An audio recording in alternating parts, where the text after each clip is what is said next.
I'm Aaron Sagers, and this is Talking Strange.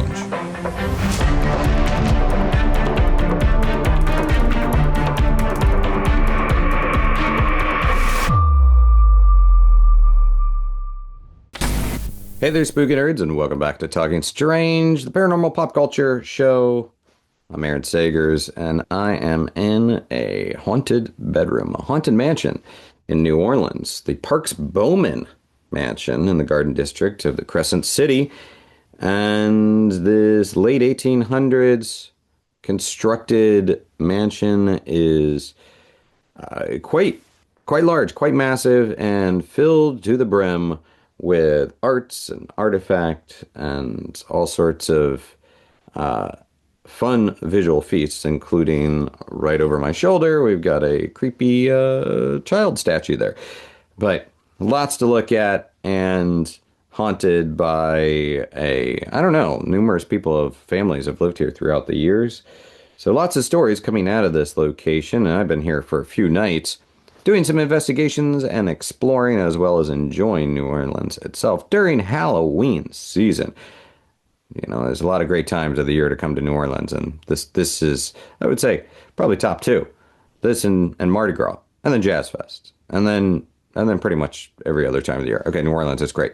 Anyhow, so I'm here in the Parks-Bowman Mansion, so follow along as you hear this. I'll be posting about it on social media, as well as posting an episode on Talking Strange, and then we'll be filming parts of the investigation as well.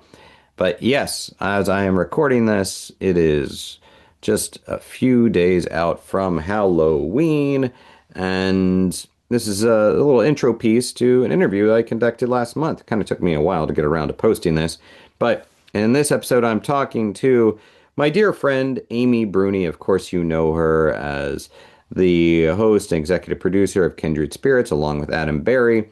And she, more recently, from that TV show, has launched the Haunted Road podcast. She is a best-selling author, most recently of Food to Die For, the cookbook. And she's on tour for her Halloween season speaking engagements, where this year is talking about paranormal as well as true crime and how they overlap. And Amy is also the founder and operates the Strange Escapes boutique paranormal travel company. Now, you know, I've been talking a lot about spooky travels and about paranormal tourism, so I wanted to chat with Amy about this because it's something she knows quite a bit about. So we're going to dive in, discussing the sort of the lines between honoring tragedy and entertaining audiences within the paranormal and involving true crime. We're going to discuss how paranormal tourism has evolved and what it means to people. And we'll be talking about Amy's Halloween plans, including, again, we talk about the Conjuring House and the Conjuring House sale. Now, when we recorded this was before the Conjuring House auction was set to happen on Halloween, but that has since been canceled. But we still talk about the Conjuring House and what she would like to see emerge from the sale of that iconic paranormal location. So let's dive in with Amy Bruni. All right, Amy Bruni, taking a break from her busy tour schedule for this Halloween season. How many have you knocked out so far, and how many more do you have to go sort of late September that we're recording this? Yeah, I have knocked out 4, I think, 3 or 4, and I have 26 more to go. So I'm still very fresh into the tour process this year. Right, yeah. So lots of coffee to be had between now and the end of spooky season. Do you and this year you're doing true crime as well? Like what's sort of the setup and the framework of this tour?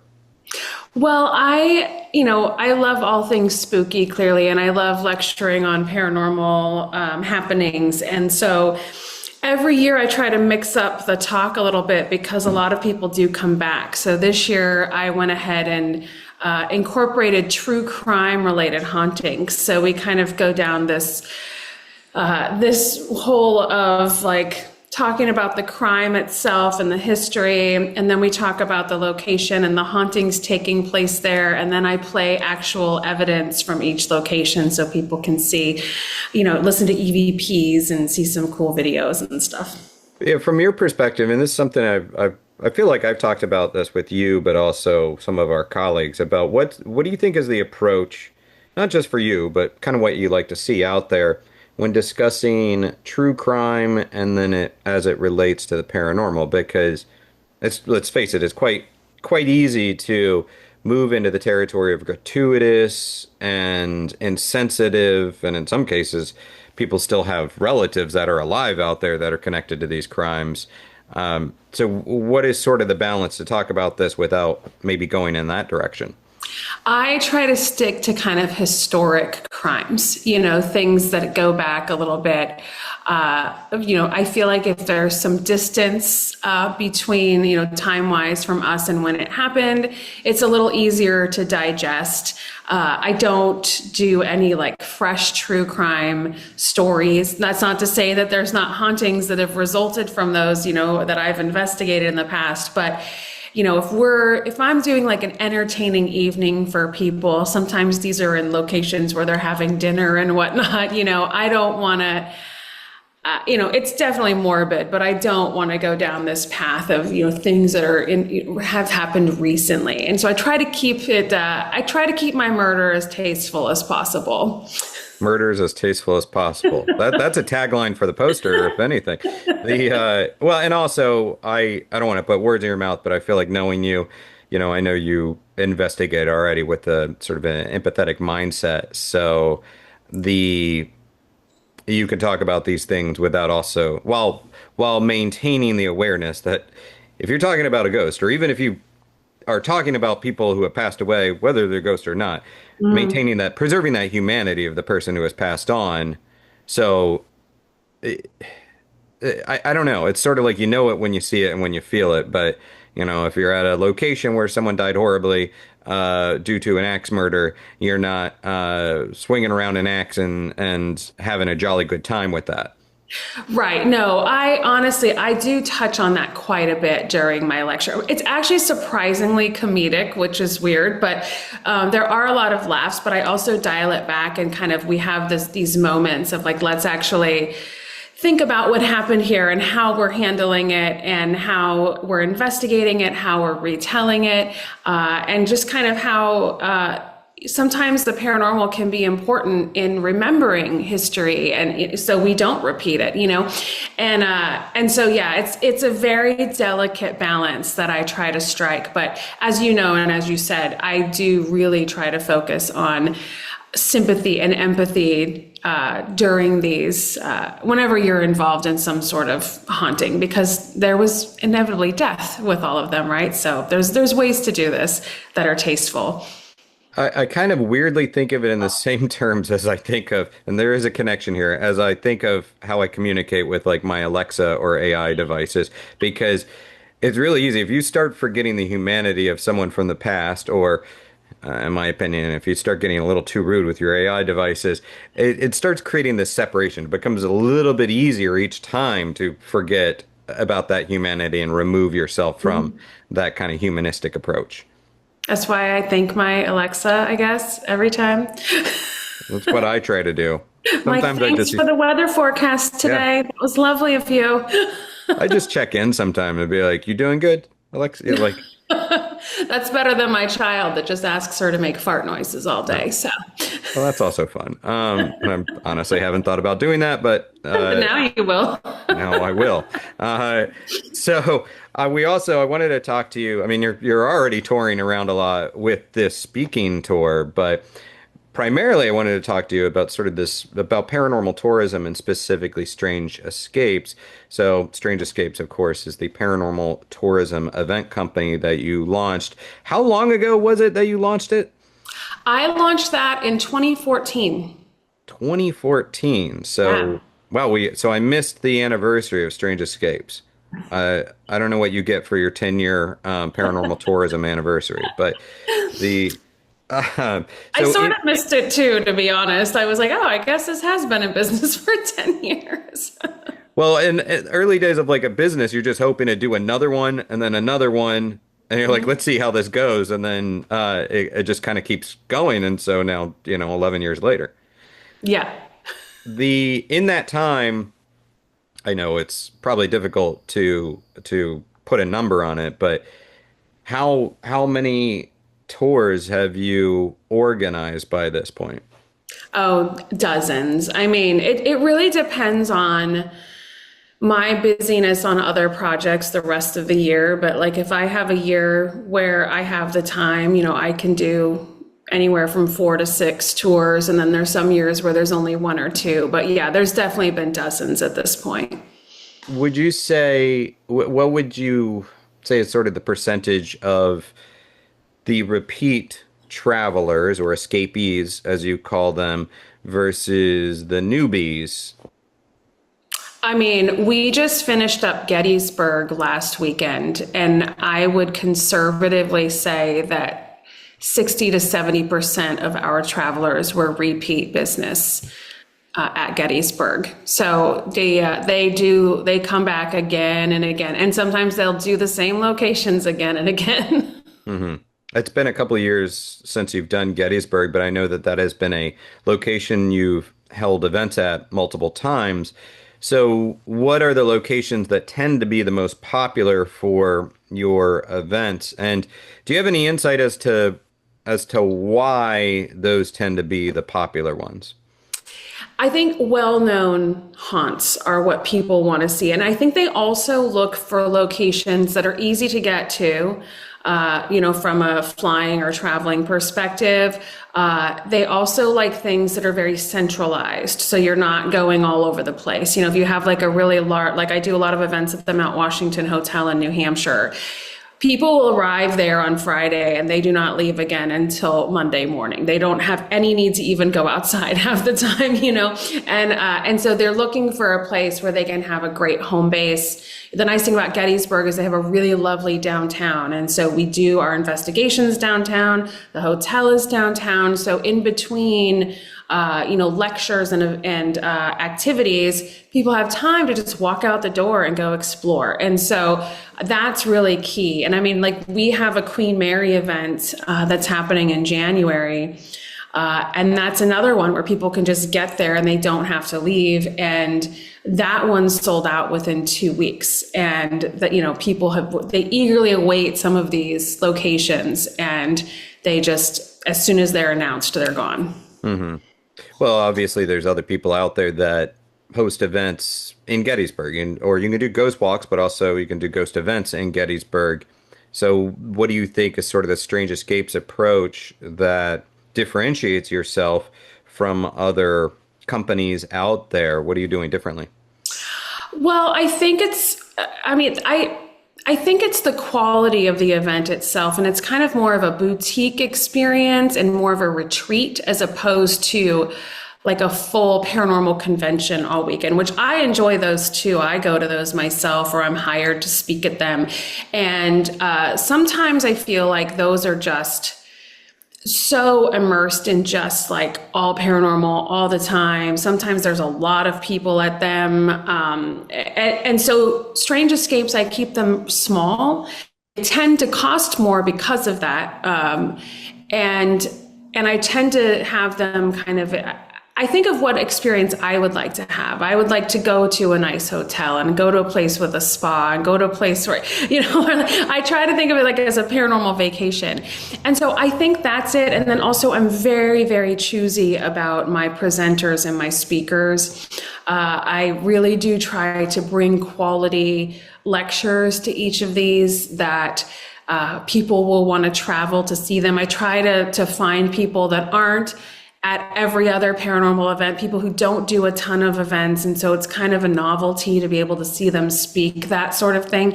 So that's all. I think I just try to elevate it a little bit.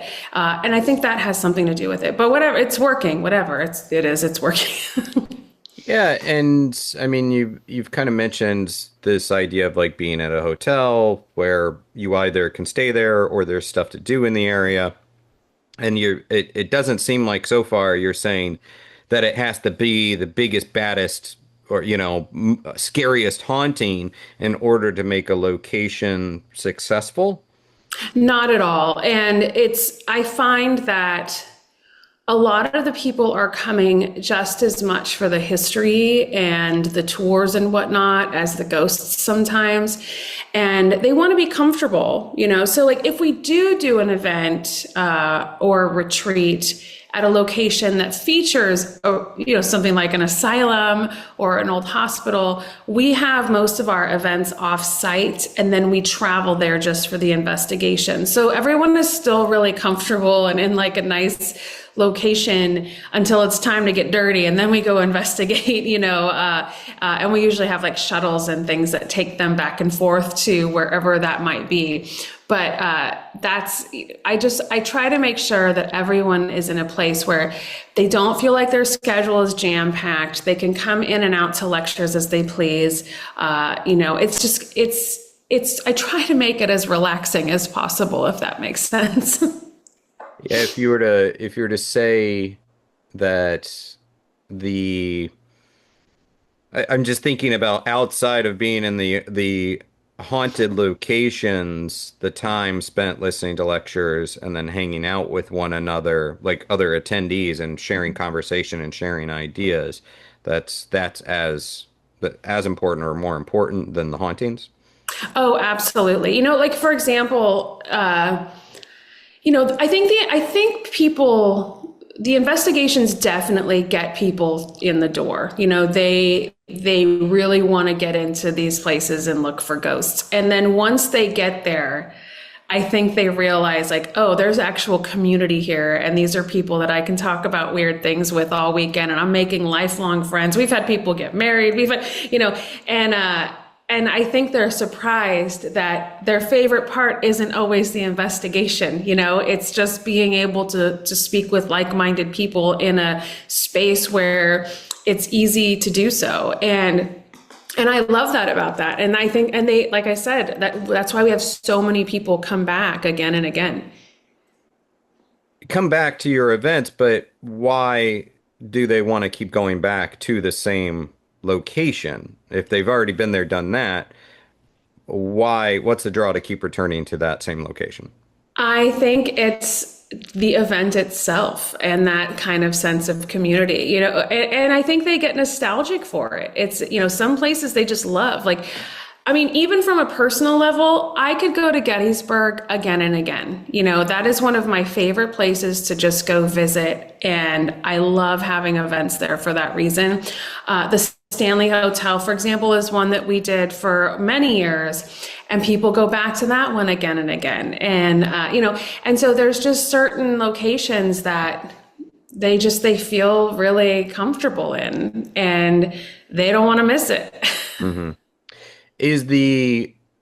And I'm thinking at large about tourism and travel. There's reasons why people keep going back to Disney. It fills some sort of like hole in their heart in a way. It brings them joy, right? And even though they've done Space Mountain a million times, they want to do it again.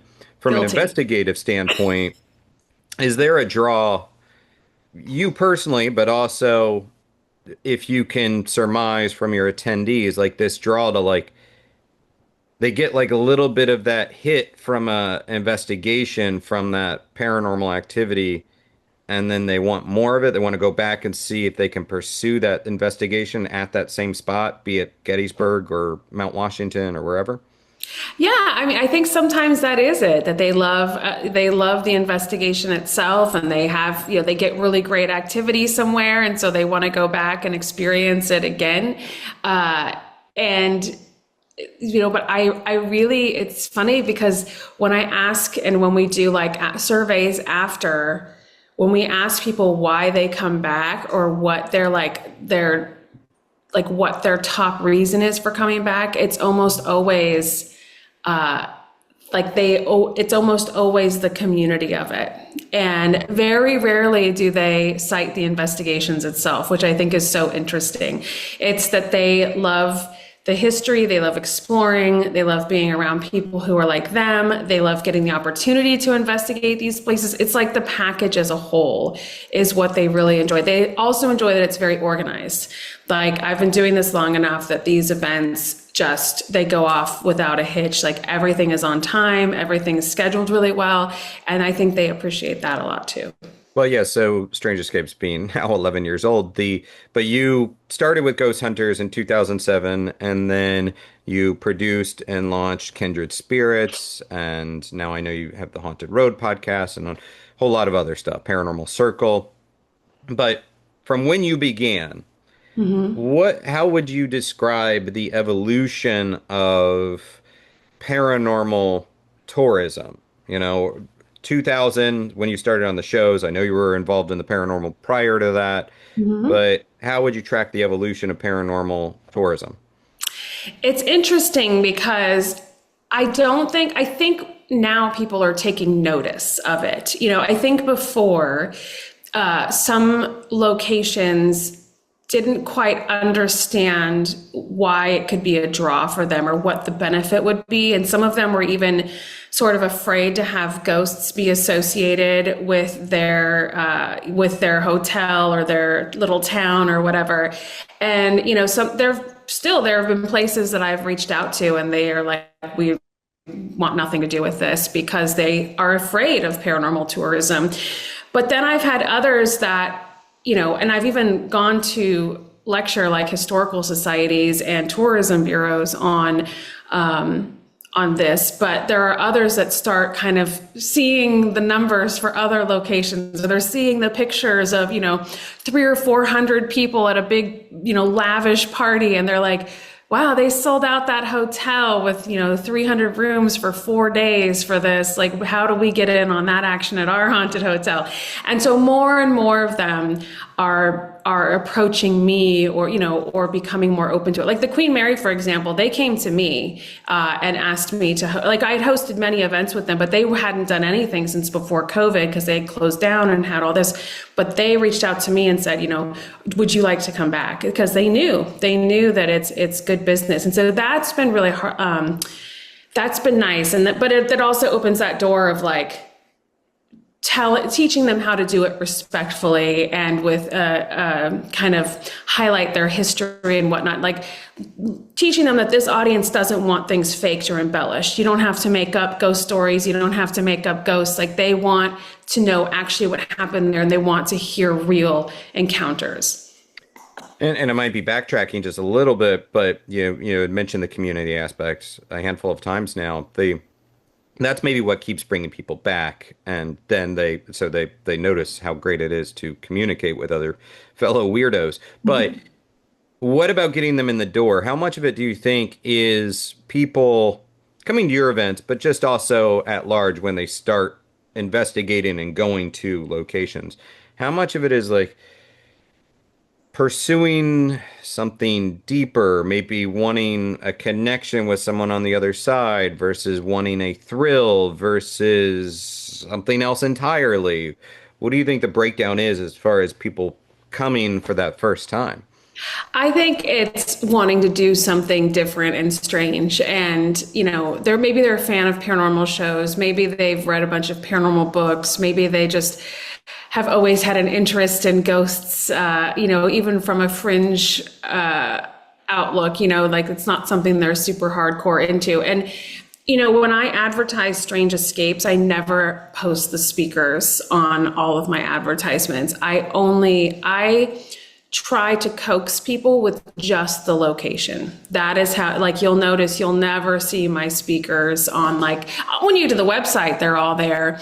But I always try to sell the location and the event itself. And that is, that's how I don't want people to feel like if they don't know who anyone there is that's speaking, that they are not welcome or that it's not for them, if that makes sense. And so it's kind of like, I get a lot of people who've just done everything else. They've gone skydiving, they've done an Antarctica cruise, they've scaled mountains, and they're like, and then I saw this ghost vacation and I decided I haven't done that, and so we get a lot of those too. And it's interesting to just kind of see the gamut. But I would say the experience as a whole and having a whole spooky retreat pre-planned for them, that is what they love. I think that once they look at the itinerary and everything we're doing, that sounds like 3 days of awesome to them. For you personally, what you mentioned, you love going back to Mount Washington and Gettysburg, but for the investigating side of it, what is a place that you never get tired of investigating, and why is that location such a frequent haunt for you? I mean, it would have to be the Mount Washington. I know I brought that up already, but it's that's because it's kind of in my backyard. It's in New Hampshire. I live in Rhode Island, and I have a place up in New Hampshire too. But also just they're so welcoming of us. Like they don't advertise their ghosts at all. It's not, you're not going to find, like the Stanley, you go there and there's all these like ghost things in the gift shop, but you won't see any mention of it at the Mount Washington. But they still welcome us with open arms, and they'll tell us all of their stories. And I'm really good friends with the historian there. And so it's kind of a dream to have that location open to me all the time. And the stories there are just amazing. So that's probably the one I go back there again and again. So, and we're going there twice next year. So. Right. Have you found a evolution of the activity itself the more you go there, as if you can push the investigation a little bit further, or maybe even if a ghost gets to know you, it's Amy again, or anything like that? Yes. Oh, yes. They definitely know us. They know the group at Mount Washington. Like it's funny. I have had ghosts there say my name before, but what I think is really interesting is that because we're there usually at least once or twice a year and no one else investigates there. I don't think they let anybody else do paranormal type events there. I feel like the ghosts know we've arrived and they get excited because they know it's going to be, 2 or 3 days of all these people talking just to them. And so our activity there is usually pretty off the charts. So kind of story time. Tell me something that you've either experienced or maybe something that an attendee has told you, escapee has told you, a significant story, paranormal story that's come out of one of these locations or events that you think also highlights the ghost side of it and the attraction of that. Yeah, I mean, I'll call right back to, obviously we go to more places than Gettysburg and Mount Washington and all this, but these are the ones that, are fresh in my brain. But because we just got back from Gettysburg, we got this amazing EVP. We were investigating. There's a spot that we know of that is right on the edge of the battlefields that we can legally go to at dusk and after dark. And it was a battlefield, but the battlefield land that is part of the park only extends so far. So things happened here. And we did an investigation there. This was only, less than 2 weeks ago. And we got the most amazing EVP of, it sounds like either horses galloping or people marching by. And it's one of the most incredible EVPs I've ever heard. I posted it on all of my social media. But that was something that, and it was something we didn't even hear in the moment. We found it the next day. And so it was just, everyone was just buzzing with excitement. We played it next day over the sound system in the speakers hall. And man, it was really exciting. We get so excited. One piece of evidence and everybody's just thrilled. And I was thrilled. I was like, I've never heard anything like this. Yeah, that's really cool. And so since I was just recently, but that's close to the top of like really cool experiences that have come out of the Strange Escapes. Mm-hmm. Definitely. And Strange Escapes, of course, but outside of Strange Escapes, do you have any travel tips for people if they want to get into this sort of paranormal tourism? What to look out for with the locations, with the organizers that they might be looking at? You mean like attending events or wanting to host events? Attending. Yeah. I would look for a good track record. I would definitely make sure this is someone they've been in business for a while. Unfortunately, that paranormal event space can sometimes be plagued with cancellations because I think a lot of people get into it who don't have experience hosting events. I was an event planner and a project manager for years. So this is something I've been doing forever. But, so I would look for that. And then I would just really think about where you're going, what your comfort level is, where are you staying, how are you getting there, and just have your weekend planned out. And some of these people always ask, do I need to go with people? Some of these, it's fine to go by yourself. You're going to make friends. And I always encourage people, like, just because you don't have a weird friend to go with, don't stop yourself from going. Like, you can go alone and you will make plenty of new friends. And I can't stress that enough. And also, most of the hosts and speakers, we look for the people who are there by themselves. Like, I know at every one of my events, I look for people who are there alone, and I find some of my regulars and I pair them up and I go, hey, this is so-and-so, this is their first time here and they don't know anybody. Can you take them under your wing? And so I am like a, paranormal friend matchmaker. I would say a big appeal for me is what is the hotel? Where is the hotel and how comfortable is the hotel? Because while some people might want to spend the night, on a hard concrete floor in an asylum overnight, I'd rather visit the asylum, but then go back to a cozy bed. I'm all about the convenient, comfortable hotels. As someone who has slept in cell block D of Alcatraz, I concur. I really would have liked to have left at some point, but when you're stuck on an island, that's it. Yeah, yeah. And I guess kind of continuing the idea of travel tips, since you've done it through TV and, also for Strange Escapes, any piece of advice for someone that they're packing up their bag, they're hitting the road, going to a spooky location. What are some do's and don'ts of traveling for a paranormal event? Oh my gosh. Don't worry about your paranormal equipment. TSA does not care.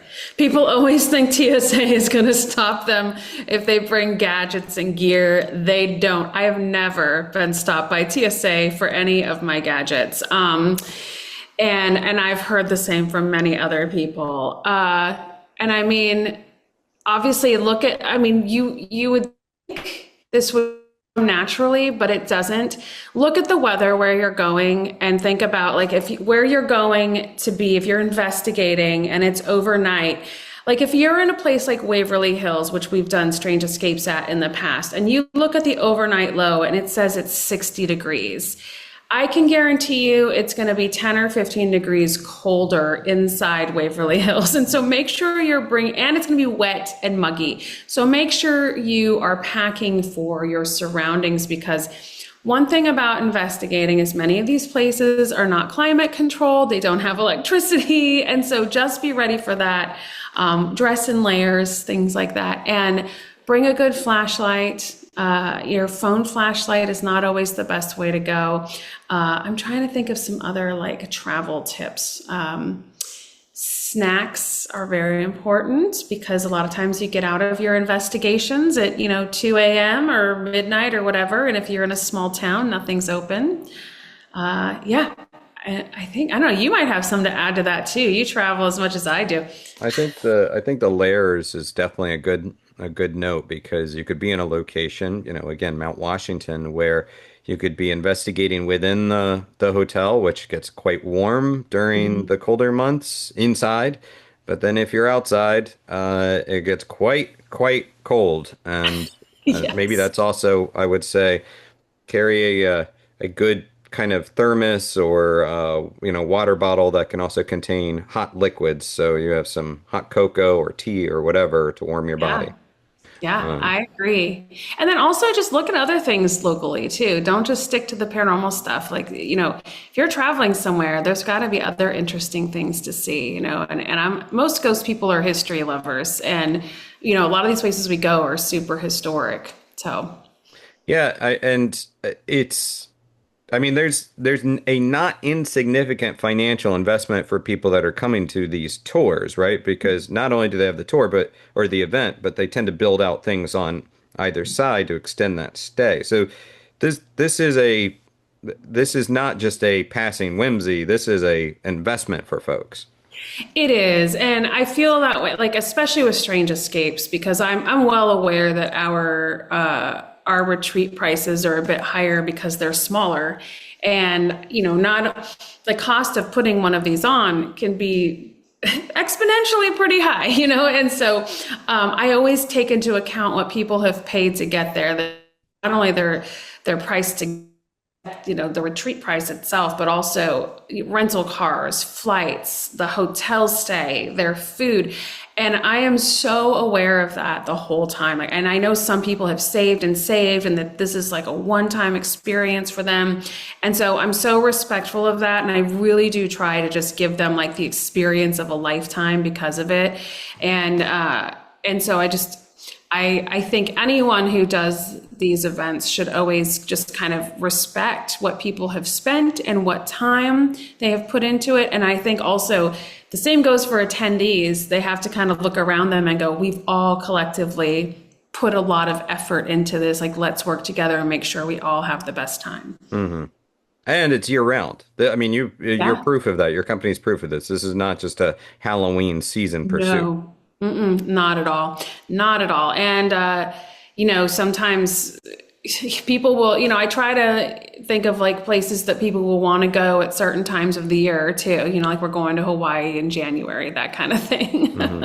Yeah. And I guess finally, well, okay, just as we wrap up, going back to the tour, circling back for one moment, I know you have a lot of stops that you still have to hit up. Any locations that you're pretty excited to check out as far as historic venues or theaters or towns that maybe you haven't been to, or any locations you want to call out? I mean, there's so many. I'm so excited to be knocking out New Mexico this year. I've never been to New Mexico. It's one of my last three states I haven't been to. So that's going to be a thrill. Towards the end of October, we're in Tarrytown which is so nice because it's like, Sleepy Hollow style and like such a great little Halloween town. And they have brought me back a couple of times now. So that one's really fun. I've got 2 nights at the Stanley Hotel one's already sold out. The second one's really close to selling out. And I love just being able to hang out at the Stanley for a few days. So there's a lot of places that I'm really thrilled to be going to. Like, obviously I'm going to be really busy, but yeah, it's going to be amazing. I know that when you're already doing spooky season year round and then you hit prime time for spooky season, it's going to be tiring. So when it comes to October 31st, is this just going to be downtime? Is it going to be doing something with your family? What is the actual plan for Halloween? Well, the actual plan is first I'm going to go to the Conjuring House auction, and then I'm going to take the kiddo trick or treating, and then collapse on November 1st and turn into a pumpkin because no one wants to talk to me on November Yeah. 1st. Is the auction actually on the 31st? It's on Halloween. Oh man. Wow. Yeah. Okay. I don't know like what I'm actually going. I was asked to go by someone yesterday who's bidding, but so I might go, but we'll see if I actually do. nothing like a little spectacle. I might know. go. I mean, it's kind of historic. We'll see what happens. Maybe I'll go. Maybe I'll go. You should. I have to figure out if you have to register as a bidder to attend, and that's really, or if I can go with someone who's bidding, which Yeah. would be the hopeful. I am not bidding on it. Yeah. Although many people have asked me to. I am not doing it. This is going to be news. Yeah. I mean, I'll ask you this and we can cut it and set it aside, but like any hopes, any hopes, things that you would like to see come out of this Conjuring House auction. Obviously, there's been a lot of stories surrounding this. It's made news. At the end of the day, dust settles. There's a new owner. What would you like to see happen? And what kind of input love would you like to see that owner have with that new place? What would you like to see them do? I would, with the Conjuring House, I would love to see a respectful new owner, someone who can, like, I completely understand making it into some sort of a business or Airbnb. I hope they can do that tastefully and respectfully, and also work closely with the neighbors who I know have already been through a lot, and the local historical society to make sure all of that history is being told correctly. This is like kind of the classic example of what happens when misinformation starts getting out there about haunting and its history.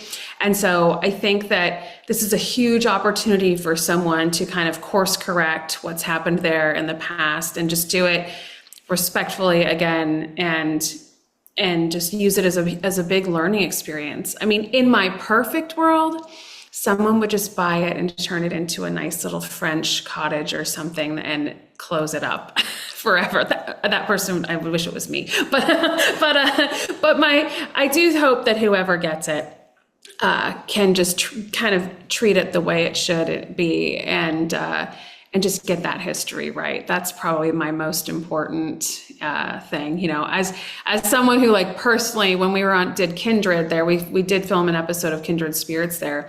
I personally went by myself to the town clerk's office, and I pulled out every deed and every map and worked with the historical society off camera and just made sure to verify everything out there as far as, like, who had owned the land in the past, who had died on the land, what happened there, because I just needed to know for myself and see it all for myself. And so I just hope, whoever buys it does the same, and I'm available. I'm only a half hour away if they need any assistance.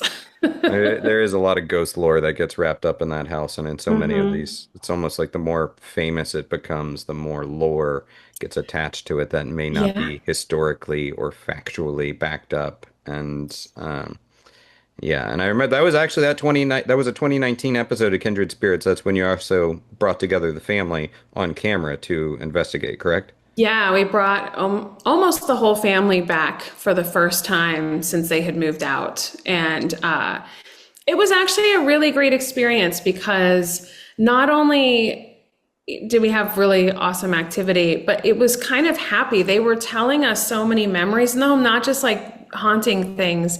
They were talking to us about Christmas and where the tree was and birthdays. And it was actually Roger Perrin's birthday. And we had like a little mini birthday party for him and saying happy birthday. And they were all laughing and having so much fun. And it was just really kind of a joyous moment to share with them all there. And it was incredible. Yeah. Probably the last time the family has all been together too at the house, I believe. At the house, I think so. Yeah. I mean, I can't verify that. I have to, but it could no. But certainly one of the final times. So, and then keeping up with everything you do, tour dates, tickets that are available, and everything else. How can people keep up with you? Yeah, if you just go to amybruni.com and go to events, that's my whole tour schedule is there. There's also the Paranormal Circle there, which is like my membership program where we do live stream investigations. So you can join investigations from home. There's 24/7 webcams and haunted places on there that you can check out at any time. I do weekly blogs and vlogs from the road. And we have a great forum that's very active with people who are from all over the world who talk about ghosts and whatnot. And so I've been having a ton of fun with that. And then obviously working hard on new episodes of Haunted Road. And I have a documentary in the works. There's a lot going on over here, Aaron. So amybruni.com, just to keep up with all the spooky business. All right, Amy, thank you so much for joining me. And I know, wow, heading back out to the road. So enjoy your 2 days at home. Yeah, thank you.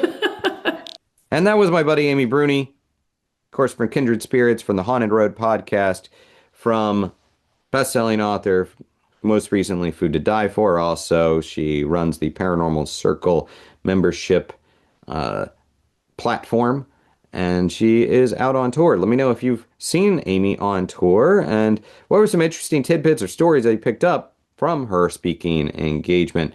And we talk about Halloween, Halloween, Halloween, and also the Conjuring House and what she'd like to see happen with that. I'd like to get your input on this. What do you think about all this? What are your plans for Halloween? And yeah, what do you think about the Conjuring House and paranormal tourism? Lay it all on me. You know how to do so. Well, this has been Talking Strange. Until next time, friends, be kind, stay spooky, and keep it weird.